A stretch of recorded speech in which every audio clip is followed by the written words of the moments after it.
Hello, അസ്സാം വലൈക്കും, നമസ്കാരം. അപ്പോൾ നമ്മുടെ ഇന്നത്തെ റെസിപ്പി എന്ന് പറയുന്നത് വളരെ ഈസി ആയിട്ട് നമുക്ക് ഉണ്ടാക്കിയെടുക്കാൻ പറ്റുന്ന ഒരു കുറുമയുടെ റെസിപ്പിയാണ്. നോർമലി നമ്മൾ സാധാരണ ചെയ്യാറുള്ളത് ഒന്നെങ്കിൽ ചിക്കൻ അല്ലെങ്കിൽ മട്ടൺ അല്ലെങ്കിൽ ബീഫ് അല്ലെങ്കിൽ വെജിറ്റബിൾ ഇതൊക്കെ മാത്രമായിട്ടാണ് നമ്മൾ കുറുമ ചെയ്യാറുള്ളത്. നമ്മൾ തന്നെ നമ്മുടെ ചാനലിൽ ഓൾറെഡി അപ്ലോഡ് ചെയ്തിട്ടുണ്ട്. പക്ഷേ ഇന്ന് നമ്മൾ ചെയ്തിട്ടെടുക്കാൻ പോകുന്നത് ഒരു മിക്സ്ഡ് കുറുമയാണ്. അതായത് വെജിറ്റബിൾസും ചിക്കനൊക്കെ കൂടി ചേർത്തിട്ടുള്ള മിക്സ്ഡ് ആയിട്ടുള്ള വളരെ ടേസ്റ്റി ആയിട്ടുള്ള ഒരു കുറുമയാണ്. അപ്പോൾ എന്തായാലും നമുക്ക് വീഡിയോയിലേക്ക് പോകാം. അപ്പോൾ ഈ ഒരു ചാനൽ ആദ്യമായിട്ട് കാണുന്ന കൂട്ടുകാരാണെങ്കിൽ ഒന്ന് സബ്സ്ക്രൈബ് ചെയ്തിട്ട് സപ്പോർട്ട് ചെയ്യുക.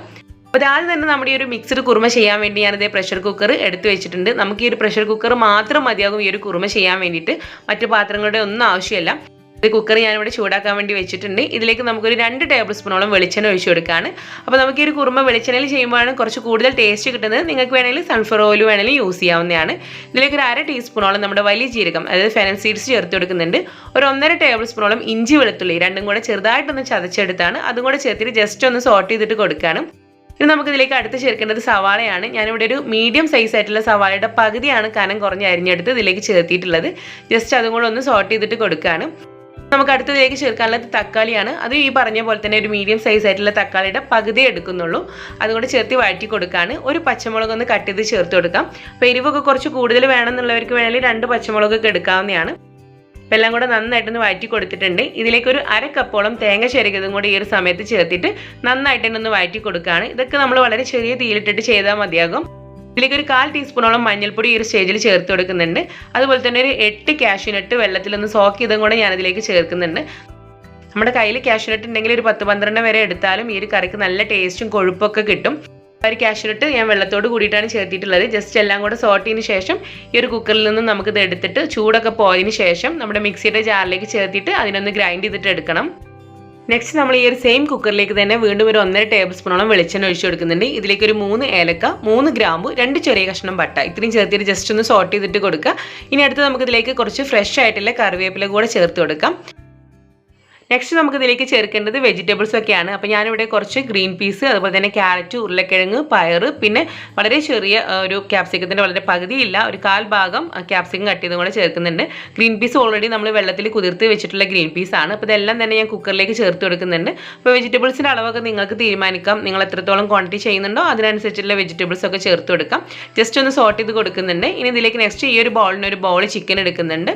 അപ്പോൾ ചിക്കനും കൂടെ ഇതിലേക്ക് ചേർത്തിട്ട് എല്ലാം കൂടെ നന്നായിട്ട് തന്നെ നമ്മൾ ഇളക്കി മിക്സ് ചെയ്തിട്ട് കൊടുക്കുകയാണ്.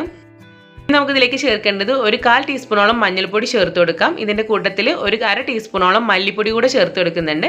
അതുപോലെ തന്നെ നമ്മുടെ എരിവിന് ആവശ്യമായിട്ടുള്ള കുരുമുളകാണ്. കുരുമുളക് പൊടി നമ്മൾ ലാസ്റ്റ് ഫൈനലായിട്ട് കുറച്ചും കൂടെ ചേർക്കുന്നുണ്ട്. ഈ ഒരു സ്റ്റേജിൽ നമുക്കൊരു 1/4 മുതൽ 1/2 ടീസ്പൂണോളം ചേർത്ത് കൊടുക്കാം. അതുപോലെ തന്നെ ഗരം മസാല പൗഡറും ഒരു 1/2 ടീസ്പൂണോളം ചേർത്ത് കൊടുക്കാം. ഇത്രയും പൊടികൾ ചേർത്തതിന് ശേഷം എല്ലാം കൂടെ നന്നായിട്ട് തന്നെ ഒന്ന് വഴറ്റി കൊടുക്കുക. 1-2 മിനിറ്റ് നന്നായിട്ട് തന്നെ ഒന്ന് വഴറ്റി കൊടുക്കുകയാണ്. ചെറിയ തീയിൽ വെച്ചിട്ട് ചെയ്താൽ മതിയാകും.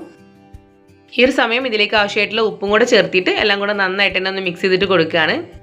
ഉപ്പും കൂടെ ചേർത്തിട്ട് എല്ലാം കൂടെ നന്നായിട്ട് മിക്സ് ചെയ്തിട്ട് കൊടുക്കുകയാണ്. ഇതിലേക്ക് ഞാൻ കട്ട് ചെയ്ത് വെച്ചിട്ടുള്ള ക്യാപ്സിക്കം കൂടെ ഈ ഒരു സ്റ്റേജിൽ ചേർത്ത് കൊടുക്കുന്നുണ്ട്. പിന്നെ നമ്മുടെ ഈ ഒരു വെജിറ്റബിൾസും ചിക്കനൊക്കെ വേവിക്കാൻ ആവശ്യമായിട്ടുള്ള വെള്ളം കൂടെ ഈ ഒരു സ്റ്റേജിൽ ചേർത്ത് കൊടുത്തിട്ട് നന്നായിട്ട് ഇളക്കി മിക്സ് ചെയ്തിട്ട് കൊടുക്കുക. അപ്പോൾ ഈ ഒരു വെജിറ്റബിൾസിൻ്റെയും ചിക്കൻ്റെയും ഒക്കെ തൊട്ട് മുകളിൽ നിൽക്കുന്ന രീതിയിൽ വെള്ളം ഒഴിച്ച് കൊടുത്താൽ മതിയാകും. അപ്പോൾ അതേ വെള്ളം കൂടെ ചേർത്ത് നന്നായിട്ട് ഇളക്കി മിക്സ് ചെയ്തിട്ട് ഇനി നമുക്കിത് വേവിച്ചിട്ട് എടുക്കാം. നമ്മളൊരു 2 വിസിൽ വരുന്നവരെ വേവിക്കുന്നുള്ളൂ. എന്നിട്ട് കംപ്ലീറ്റ് സ്റ്റീം പോയതിന് ശേഷമാണ് കുക്കറിൻ്റെ ലിഡ് ഓപ്പൺ ചെയ്യുന്നത്. ഇതിപ്പോൾ നമ്മൾ എടുക്കുന്ന ഗ്രീൻ പീസൊക്കെ നമ്മൾ കുതിർത്ത് വെച്ചിട്ടുള്ളതാണ്. അതുകൊണ്ടാണ് നമുക്ക് 2 വിസിൽ കൊണ്ട് തന്നെ അത് വെന്ത് കിട്ടുന്നത് കേട്ടോ. അപ്പോൾ 2 വിസിലൊക്കെ വന്നതിന് ശേഷം കംപ്ലീറ്റ് സ്റ്റീം പോയതിനു ശേഷം ഞാൻ കുക്കറിൻ്റെ ലിഡ് ഓപ്പൺ ചെയ്തിട്ടുണ്ട്. ജസ്റ്റ് ഒന്ന് ഇളക്കി മിക്സ് ചെയ്തിട്ട് കൊടുക്കുക. വെജിറ്റബിൾസ് ഒന്നും ഉടഞ്ഞു പോകാതെ പ്രത്യേകം ശ്രദ്ധിക്കുക. അപ്പോൾ ഇതിൽ എടുത്തിട്ടുള്ള ഗ്രീൻ പീസൊക്കെ തന്നെ നന്നായിട്ട് വെന്തിട്ടുണ്ട്. അതുപോലെ തന്നെ ചിക്കനും നന്നായിട്ട് വെന്തിട്ടുണ്ട്. ഇനി നമ്മൾ വീണ്ടും ഫ്ലെയിം ഓൺ ചെയ്യാണ്. ചെറുതായിട്ട് ഇത് തിള വന്ന് തുടങ്ങിയിട്ടുണ്ട്. നമ്മൾ നേരത്തെ ഗ്രൈൻഡ് ചെയ്ത് വെച്ചിട്ടുള്ള ആ ഒരു തേങ്ങയുടെ ആ ഒരു മിക്സ്, കാഷ്യൂനട്ടും തേങ്ങ എല്ലാം കൂടെ ചേർത്തിട്ടുള്ള ആ ഒരു മിക്സ് ഇതിലേക്ക് ഒഴിച്ചു കൊടുക്കുകയാണ്. അപ്പോൾ ഞാനത് അരച്ചെടുക്കുന്ന സമയത്ത് വളരെ കുറച്ച് വെള്ളം ചേർത്തിട്ടുണ്ടായിരുന്നു. ഒരുപാട് വെള്ളം ചേർത്തിട്ട് അത് ഗ്രൈൻഡ് ചെയ്തിട്ട് എടുക്കരുത്. വളരെ കുറച്ച് വെള്ളം ചേർത്തിട്ട് പേസ്റ്റ് ആക്കിയിട്ട് എടുക്കുക. ചേർത്തിട്ട് നന്നായിട്ട് ഇളക്കി മിക്സ് ചെയ്തിട്ട് കൊടുക്കുന്നുണ്ട്. ചെറുതായിട്ട് ഇതുപോലെ ഇങ്ങനെ തിള വന്ന് തുടങ്ങുന്ന സമയത്ത് നമുക്ക് ഇതിലേക്ക് വീണ്ടും ഒരു 1/2 ടീസ്പൂണോളം കുരുമുളക് പൊടി ചേർത്ത് കൊടുക്കാം. ഇതിൻ്റെ കൂട്ടത്തിൽ ഒരു 1/4 മുതൽ 1/2 ടീസ്പൂൺ വരെ തന്നെ നമുക്ക് ഗരം മസാല പൗഡറും ചേർത്ത് കൊടുക്കാം. പിന്നെ ഇതിലേക്ക് കുറച്ച് ഉപ്പിൻ്റെ കുറവ് തോന്നുന്നുണ്ട്. അതുകൊണ്ട് ആവശ്യത്തിലുള്ള ഉപ്പും കൂടി ഈ ഒരു സമയം ചേർത്തിട്ട് എല്ലാം കൂടെ കറക്റ്റ് ചെയ്തിട്ട് നന്നായിട്ടൊന്ന് ഇളക്കി മിക്സ് ചെയ്തിട്ട് കൊടുക്കുകയാണ്. കറി നമ്മളൊരു മീഡിയം ഫ്ലെയിമിൽ വെച്ചിട്ട് 2-3 മിനിറ്റ് തന്നെ ഒന്ന് തിളപ്പിച്ചിട്ട് എടുക്കുകയാണ്. ശേഷം ഇതിലേക്ക് നമുക്ക് കുറച്ച് ഫ്രഷ് ആയിട്ടുള്ള മല്ലിയിലയും അതുപോലെ തന്നെ ഫ്രഷ് ആയിട്ടുള്ള കറിവേപ്പില കൂടെ ചേർത്തിട്ട് നന്നായിട്ടൊന്ന് ഇളക്കി മിക്സ് ചെയ്തിട്ട് ഇതിൻ്റെ ഫ്ലെയിം ഓഫ് ചെയ്യാം. വളരെ ടേസ്റ്റി ആയിട്ടുള്ള ഒരു മിക്സ്ഡ് കുറുമയാണത്. നമ്മുടെ കയ്യിൽ ഇപ്പോൾ വളരെ കുറച്ച് വെജിറ്റബിൾസും അതുപോലെ തന്നെ വളരെ കുറച്ച് ചിക്കനൊക്കെ ഉണ്ടെങ്കിൽ നമുക്ക് എളുപ്പത്തിൽ തയ്യാറാക്കിയിട്ട് എടുക്കാൻ പറ്റുന്ന ആയിട്ടുള്ള ഒരു കുറുമയാണ്. അപ്പോൾ നിങ്ങൾ എല്ലാവരും തന്നെ ട്രൈ ചെയ്തിട്ട് നോക്കുക. നമ്മുടെ അപ്പത്തിലേക്കും ചപ്പാത്തിയിലേക്കും ഒക്കെ നല്ല ടേസ്റ്റി ആയിട്ടുള്ള ഒരു കറിയാണ്. എല്ലാവരും ട്രൈ ചെയ്തിട്ട് ഫീഡ്ബാക്ക്സ് അറിയിക്കുക. പിന്നെ ഇൻഷാ അല്ലാഹ് നമുക്ക് അടുത്ത വീഡിയോ ആയിട്ട് കാണാം. താങ്ക്